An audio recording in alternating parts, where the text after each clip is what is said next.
What's the worst business idea you've seen someone try to execute? There was a guy in my town that opened a business that was the equivalent of a brick-and-mortar version of Craigslist or newspaper classified ads. It was a unit in a strip mall with bulletin boards. You paid to put an ad up and other people came to look at the ads with a small picture. This was after Craigslist existed, not some pre-internet thing. There was no actual merchandise in the store, just crappy pictures of stuff with the contact info. It wasn't even a high-foot traffic location. You had to maneuver through a busy intersection, park and go inside to look at a bulletin board. It went under and he tried to blame the landlord because he couldn't get a sign permit for the end of the building even though he had 2 other signs.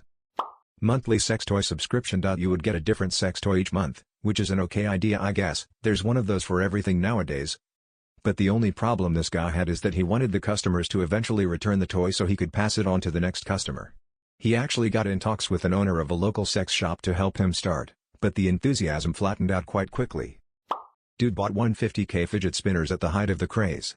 It took months to ship out from China and by the time all his shit arrived, the mania had ended and the retail price was already near his original wholesale price. Frickin' guy still has fidget spinners today. I guess he may eventually do okay on it.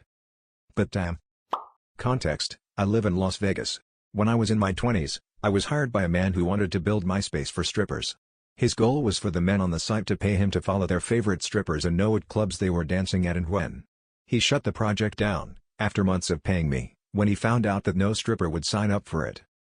Can't believe no one mentioned that guy who went on Shark Tank to pitch a Bluetooth earpiece that you got surgically implanted in your ear canal that you charged by sticking a needle in your ear while you slept. One of the younger dudes in my karate class was going to start a handyman business. 24 hours, anything needing to be done, anywhere in our district. Sounds good. You gonna get a loan and buy a used truck and get some tools? And you never have talk time on your phone, so will you get a landline? 2006, so not super outlandish?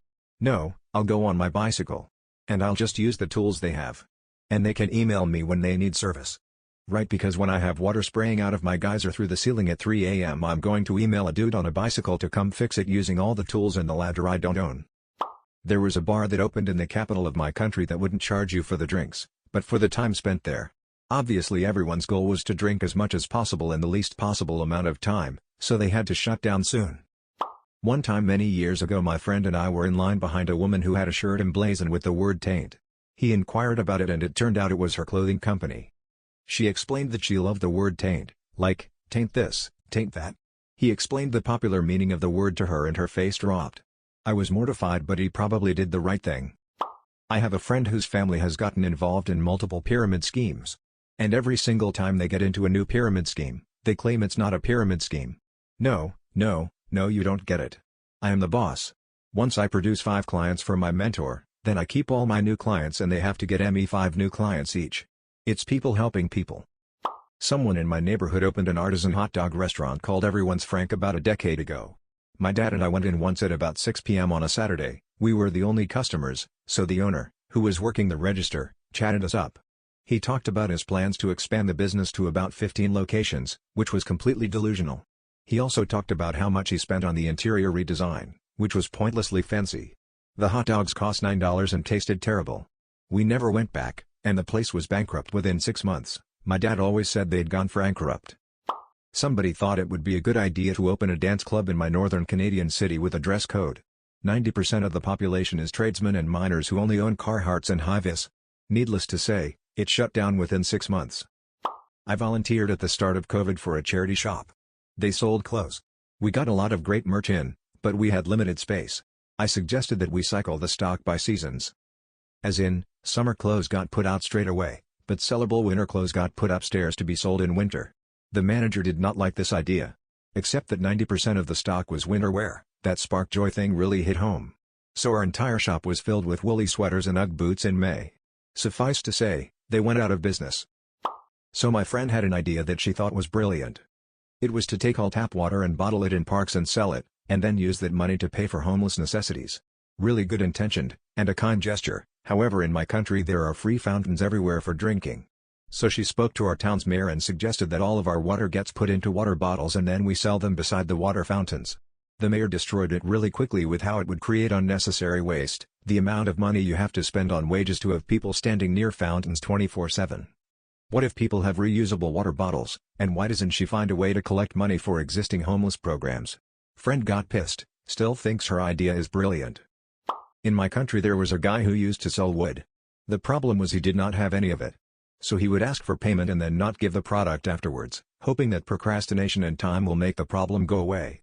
He did 4 years in jail. A loudmouth drunk, supposedly an ex-NFL player from way back, opened a fancy pizza place across the street from the small town's old favorite normal pizza place. It was a pretty obvious attempt to put the old place out of business and corner the lucrative small town pizza market. The owner of the new place would get hammered and walk around to random tables to schmooze. He would loudly hit on the ladies in front of their dates.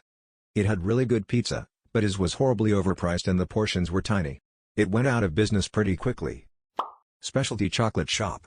It only sold the exact same standard candy bars as any supermarket, but with less of a range, and at 4 times the price. I asked the manager if he had Lindt chocolate balls, upmarket but well-known product, and he said, "What are those?" Also, there was a supermarket 2 doors down. We have a small-time theme park in my state called Evermore and they thought it would be a good idea to try and sue Taylor Swift over her album of the same name. I had a client apply for a $3 million SBA loan to buy a treehouse building franchise. I asked him why he wouldn't just build the tree houses and save the $3 million, he said he'd never considered that. eBay. That and something I saw on Shark Tank, these buttons you put on your nightstand so you can tell your spouse you're in the mood for sex without risking rejection. Like, just talk to the person you married maybe? Boob therapy. Getting women to become breast therapists to come put a boob on your face whenever you feel bad for therapy and get insurance to cover it. It didn't work. There was a bar that opened up in my city and their entrance was hidden. They did a news story and they refused to tell the paper where it was actually located. To everyone's complete surprise, they only stayed open for a couple of weeks. A lady opened a Southern soul food buffet in my city. It was incredible. Amazing food. On some days, it was a buffet with a rotating menu depending on the day of the week, and those days were not equal, so what happened was people would go on an off day, be unimpressed, not come back. Or come on one of the better days, love it, come back on an off day, then never come back. I was so disappointed. I would donate towards reopening that restaurant but with only the optimal menu, every day. That woman has serious culinary talent. I moved to a new town about a year ago and saw this office building called the Income Store. It didn't look like anyone was there. But this is May 2020 we're talking about, so that wasn't all that weird.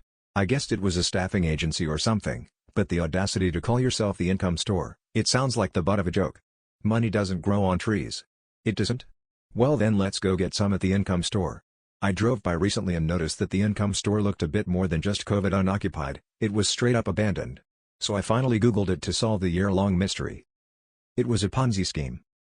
I had a customer once that wanted to build an auction website that would put eBay out of business. His hook was he wanted to sell very niche expensive items. To kick the whole thing off he was going to sell Monica Lewinsky's jizz-stained dress. Out of all the polite questions that emerged from the initial meeting I finally got around to asking how he ended up with the infamous dress. "Oh, I don't own that, I was just going to take the final auction bids and offer that to Monica for the dress I see, and your budget for building said empire? Would $1,500 bucks get me started?" My dad has been in hundreds of pyramid schemes. When I was a kid he would always describe how the pyramid worked and I would help him with his meetings. Took me a long time to figure out his get-rich plans were really schemes.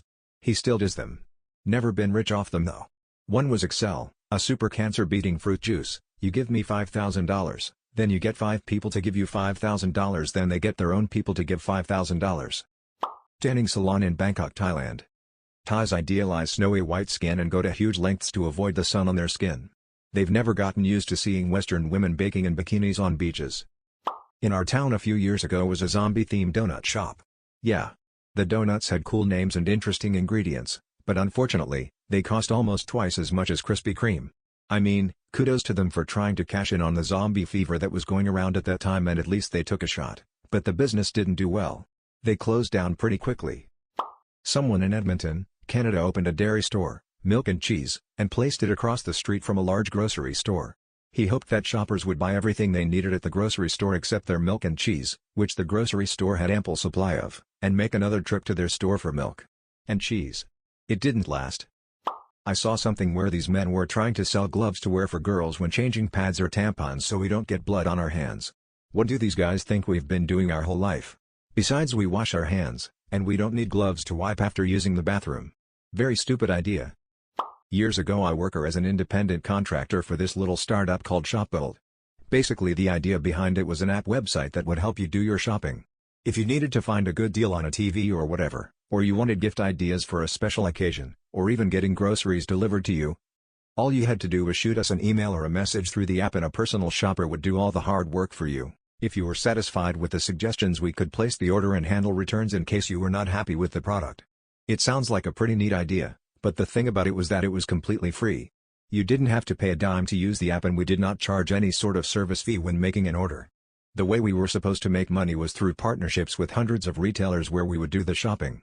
The problem with that was that our goal was to find you the best deal for what you were looking for, and a lot of times that meant places like Amazon and eBay, who were not partners. On top of that, we did not have many customers, and the ones that we did have rarely placed an order.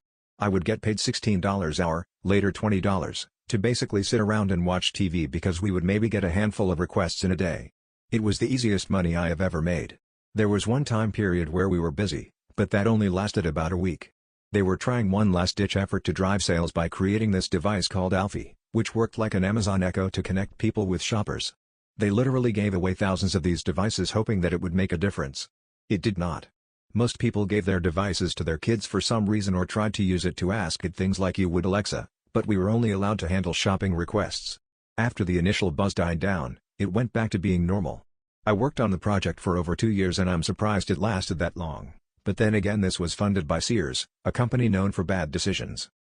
I did a short stint doing sales for an events company around the time Flappy Bird became a massive success. Remember Flappy Bird?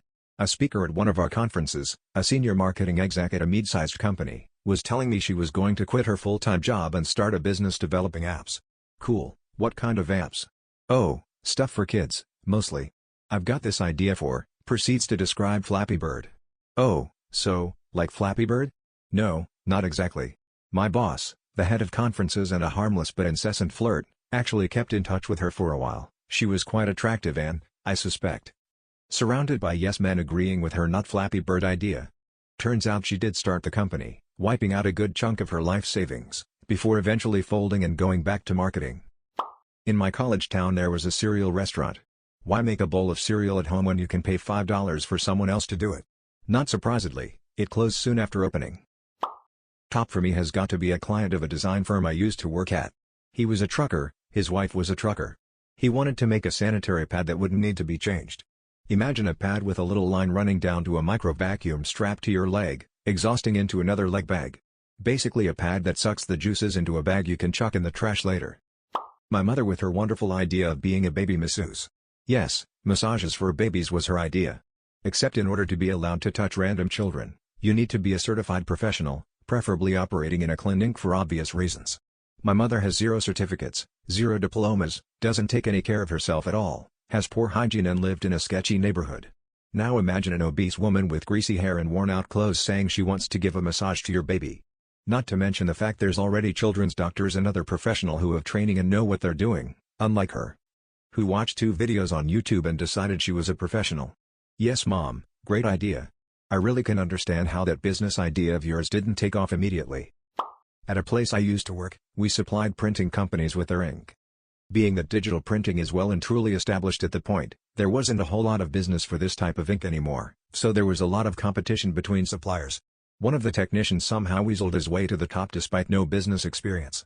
When he was told to very simply make more money, rather than go out and find new customers, his bright idea was to make our company's ink weaker, with the intention that our customers will just have to buy more product to complete their jobs.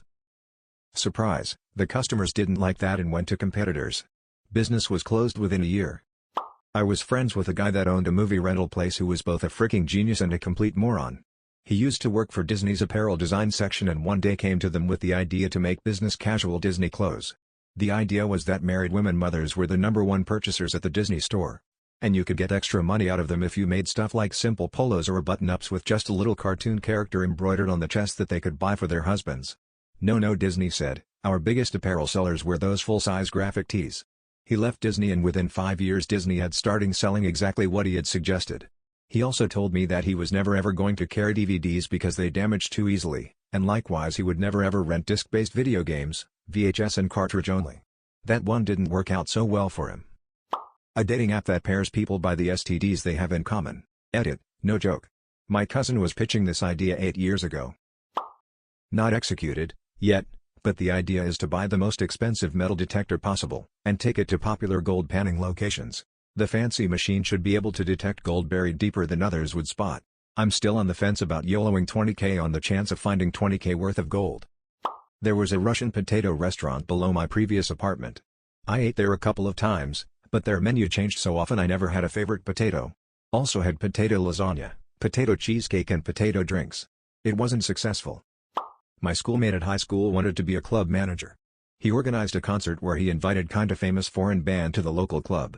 He paid so much money for them just to arrive plus their expenses at the bar. In the end like 20 people showed up, half of them were his friends. Fortunately he had a very rich dad, so he paid for that and life went on. The dude started selling art next day, no need to say he failed miserably again. Did you have a business idea? Did you try to execute it, or realized it was a bad idea? Share it in the comments section.